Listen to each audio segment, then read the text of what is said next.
Bem-vindos! Hoje vamos mergulhar fundo em duas ideias do livro Antifrágil, de Nassim Taleb, que, olha, realmente fazem a gente pensar diferente sobre risco e aleatoriedade. É verdade. Estamos falando dos capítulos 18 e 19, que entram numa parte mais, como dizer, Mais técnica da coisa. isso, a parte dos mecanismos mesmo. A ideia aqui é tentar desvendar como funciona essa tal de não linearidade, o que são esses efeitos de convexidade, concavidade, Exato. e como isso tudo ajuda a gente a sacar onde mora a fragilidade escondida nas coisas, sabe? Aquela que não aparece na média. Perfeito. Vamos ver por que, segundo o livro, algo muito grande ou super otimizado pode ser tipo um convite ao desastre. Uhum. E tem a tal pedra filosofal, calma, não é mágica, né?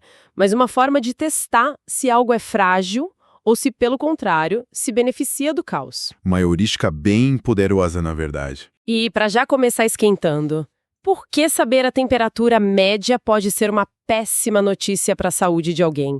Parece estranho, né? É um exemplo clássico do livro. E como um pequeno bloqueio numa ponte pode transformar o trânsito num inferno total. Parece contraintuitivo. Ok, vamos tentar entender isso melhor. Vamos lá. O capítulo 18 começa justamente falando dessa diferença entre respostas lineares e não lineares. O livro usa uma imagem bem curiosa, um notário fazendo uma reverência. Sim, é uma analogia visual interessante. Imagina alguém se curvando para trás, com as costas arqueadas. O livro chama isso de côncavo. Essa postura parece exposta, vulnerável, né? Totalmente. Fica frágil ali. O livro associa isso à fragilidade. Agora pensa no contrário. Alguém se curvando para frente, convexo, como um lutador pronto para o impacto. Parece mais preparado, certo? Sim, mas robusto, pronto para receber o estresse. Essa seria a postura antifrágil. É uma forma visual, assim, de captar como diferentes sistemas reagem a solavancos, a variações. É uma ótima forma de visualizar. O autor chama isso de efeitos de convexidade. Quando a resposta é convexa, os ganhos com a variabilidade com o inesperado, eles tendem a ser maiores que as perdas. Ah, tipo, a coisa boa acelera mais que a ruim. Exatamente. É o sistema dizendo, manda mais caos que eu gosto. Isso é antifragilidade pura. Agora, se a resposta é côncava, aquela curva para baixo, as perdas com a mesma dose de caos superam os ganhos. Aí o sistema sofre mais do que deveria, proporcionalmente. Isso, ele sofre desproporcionalmente com a bagunça. Isso é fragilidade. A figura 12 no livro mostra bem isso. A curva convexa sobe cada vez mais rápido e a côncava desce cada vez mais rápido. Entendi a geometria. E o interessante é que essa geometria descreve uma dinâmica fundamental. Matematicamente, uma resposta côncava é meio que o espelho negativo de uma convexa. Se uma função descreve o ganho, que é convexo, Colocam menos na frente. e ela descreve a perda, a concavidade, na mesma situação. O personagem Tony Gorducho que o Taleb cita é um exemplo clássico disso. Ah, o que aposta contra o sistema. Esse mesmo. Se o banco tem uma exposição frágil, côncava, a um evento, o Tony aposta no contrário e tem uma exposição antifrágil, convexa. O que é perda acelerada para um é ganho acelerado para o outro.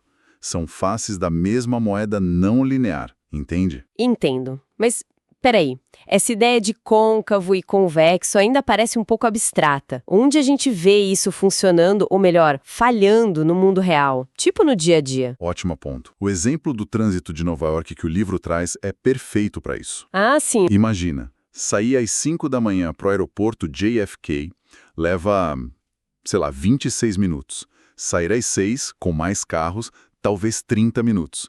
A diferença é pequena, parece linear, né? Até aí tudo bem, um pouco mais de carro, um pouco mais de tempo. Só que aí acontece algo pequeno. Um acidente bloqueia uma faixa. Ou, como no exemplo do livro, fecham parte da ponte da Rua 59 para filmar um comercial num sábado. Uma coisa pontual. Exato. E o que acontece? O tempo de viagem não aumenta um pouquinho. Ele explode. Minutos viram horas. O sistema não respondeu de forma proporcional, linear. Foi uma resposta desproporcional. Exatamente. A resposta foi fortemente côncava. Uma pequena perturbação causou um dano gigantesco.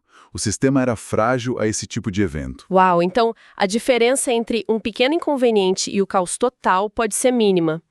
Isso me lembra, sabe, projetos que começam bem e de repente estouram o orçamento de forma absurda. Tem a ver. Totalmente. É a mesmíssima lógica. Grandes projetos são outro campo fértil para concavidade. Análises de custo-benefício que assumem linearidade são francamente ingênuas. Porque não consideram essa possibilidade de explosão. Isso. O caso da energia nuclear francesa que as fontes mencionam é ilustrativo. Parecia barata, limpa no papel, mas a análise inicial subestimou brutalmente a fragilidade do sistema a eventos inesperados, como falhas de segurança ou acidentes. Tipo Fukushima, que mudou tudo. Exatamente. Depois de Fukushima, os custos para garantir a segurança, ou seja, para mitigar a fragilidade, dispararam. O custo real ficou muito maior do que o previsto. O erro no modelo, a ignorância sobre a real resposta do sistema à incerteza, teve um impacto muito maior no lado do custo, que era côncavo, do que no lado do benefício. Entendi. O erro pesou muito mais para baixo. É por isso que em sistemas frágeis, com essa característica côncava, os erros, os atrasos, as variações, eles tendem a puxar o resultado para baixo de forma desproporcional. O Taleb nota isso. Aviões atrasam muito mais do que adiantam, né? É verdade. Guerras custam mais e duram mais do que o planejado inicialmente. No trânsito, a variabilidade quase sempre significa mais tempo de viagem. A aleatoriedade raramente traz boas notícias para o que é frágil. Faz sentido. Se a gente conecta isso ao quadro geral, vemos esse padrão em muitas áreas da vida moderna, especialmente onde tem grande escala e uma busca incessante por otimização que acaba eliminando as folgas, as redundâncias e tornando o sistema mais quebradiço. Essa ideia do dano desproporcional me lembra outra história forte do livro, aquela da avó e da temperatura média. Como era mesmo, isso me marcou. Assim, a história da avó é crucial para entender outro ponto central aqui. O livro pergunta: alguém ficaria tranquilo se dissessem que a avó vai passar as próximas 2 horas a uma temperatura média de 21 graus Celsius? Bom, 21 graus parece ótimo, né? Confortável. Parece perfeito, sim. Mas e se essa média vier de 1 hora a menos 18 graus Celsius? Nossa. E 1 hora a 60 graus Celsius? Meu Deus. Matematicamente, a média continua sendo 21 graus, mas o resultado para a avó, bom, é desastroso, fatal. Claro. O que importou não foi a média, a informação superficial, de primeira ordem. Foi a variação, a volatilidade, a informação de segunda ordem. E a resposta do corpo humano a essa variação extrema é altamente não linear e, nesse caso específico, fatalmente côncava. O dano de cada extremo é muito, muito maior do que qualquer benefício da média, que nem existe nesse caso. Nossa, que exemplo poderoso. Ele realmente mostra como a média pode ser totalmente enganosa, perigosa até. Exatamente. E isso nos leva direto à desigualdade de Jensen, que é uma propriedade matemática que o Taleb usa para formalizar essa ideia toda. Ah, a parte mais matemática? Mas sem entrar nas fórmulas, o que ela nos diz é algo fundamental sobre a não linearidade. Quando a resposta é convexa, pensa no antifrágil que se beneficia da variação.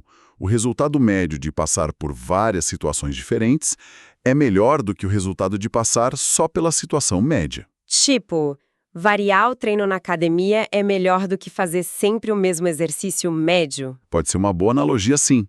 Por outro lado, quando a resposta é côncava, lembra da avó, frágil, que sofre com a variação.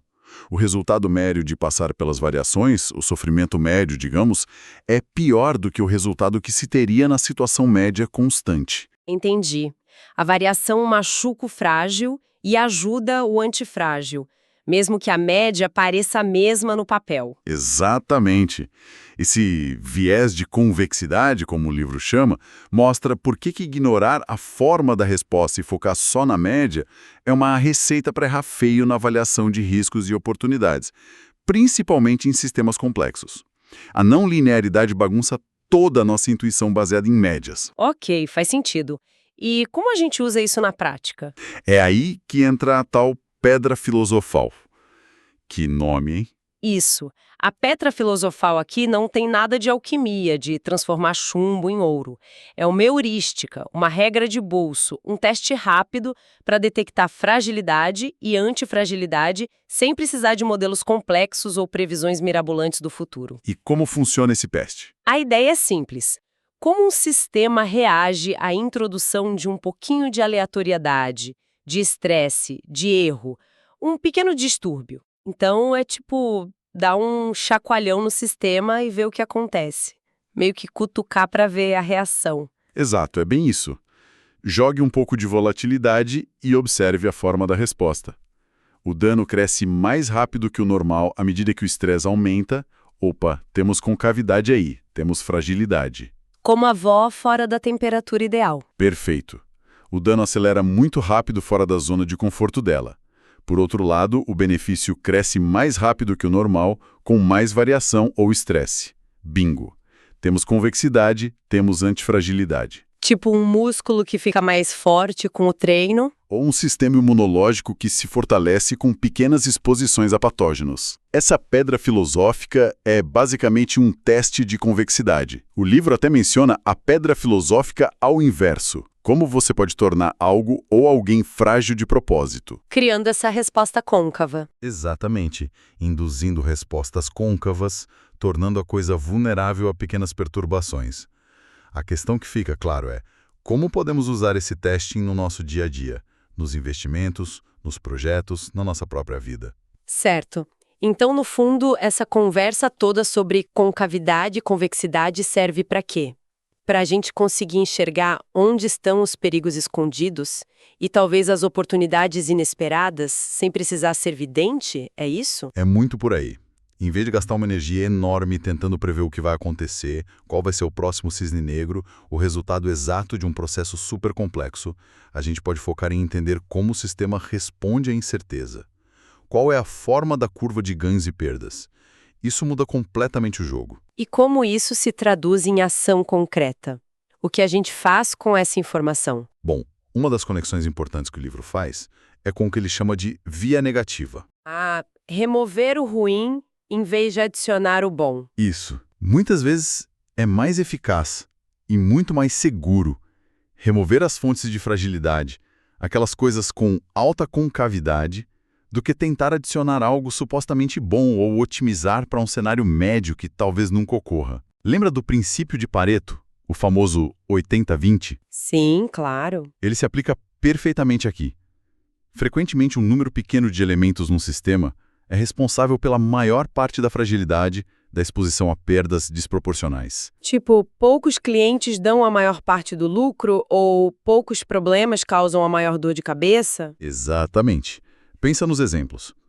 O Taleb menciona que poucos funcionários podem causar a maioria dos problemas numa empresa, uma pequena fração da população concentra a maior parte dos custos de saúde e os estudos do Bent Flyvbjerg mostram como grandes projetos de infraestrutura ou tecnologia são campeões em estourar prazos e orçamentos de forma não linear. Eles são inerentemente frágeis a imprevistos. São inerentemente côncavos a erros de planejamento e a eventos inesperados. Então, identificar e tratar essas fontes concentradas de concavidade, de fragilidade, é uma estratégia muito mais robusta, muito mais inteligente do que ficar tentando acertar previsões que quase sempre falham no longo prazo. Faz muito sentido. É como tapar os buracos maiores e mais perigosos primeiro, em vez de ficar tentando adivinhar onde o próximo buraco vai aparecer na estrada. Exatamente.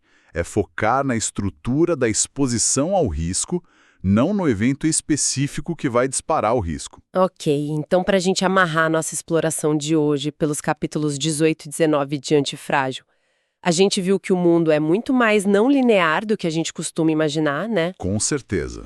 Coisas muito grandes ou otimizadas demais podem esconder fragilidades perigosas dessas respostas côncavas. Sim, a otimização excessiva fragiliza. Confiar só nas médias pode ser uma armadilha mortal, como no caso da avó. A média engana. Muito. E o mais importante, entender essa diferença fundamental entre respostas côncavas, frágeis, e convexas, antifrágeis, nos dá uma ferramenta, essa pedra filosofal, para diagnosticar onde estão os riscos e talvez as oportunidades num mundo que a gente simplesmente não controla. Perfeito o resumo. E para deixar aquela pulga atrás da orelha, sabe? Algo que as fontes mencionam mais nos apêndices técnicos, mas que se conecta com tudo isso de forma profunda. Manda. É que a nossa própria incerteza sobre como um sistema funciona, a incerteza sobre os parâmetros do nosso modelo mental ou matemático da realidade, ela amplifica esses efeitos de concavidade e convexidade. Como assim? A nossa ignorância piora as coisas? Ela torna o frágil ainda mais frágil, mais côncavo, e o antifrágil ainda mais antifrágil, mais convexo, quando eles são expostos à aleatoriedade do mundo real.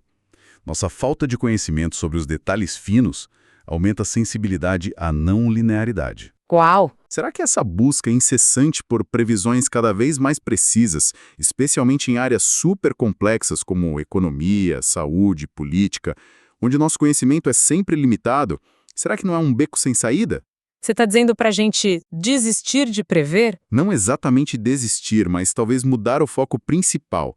Talvez, em vez de tentar adivinhar o futuro, o X da questão, o esforço devesse ser em construir ou escolher situações onde a nossa exposição a esse futuro, o f de x, seja convexa, ou pelo menos robusta. Como na estratégia barbell que o livro fala, limitar o prejuízo e deixar a porta aberta para ganhos. Exatamente.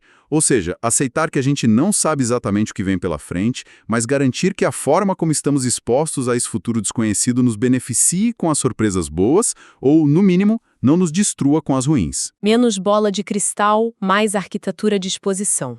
Isso. Como seria se a gente aplicasse essa lógica menos previsão, mais arquitetura de payoff, em decisões importantes sobre investimentos, carreira, saúde ou até mesmo em políticas públicas? Fica aí a reflexão para quem nos ouve.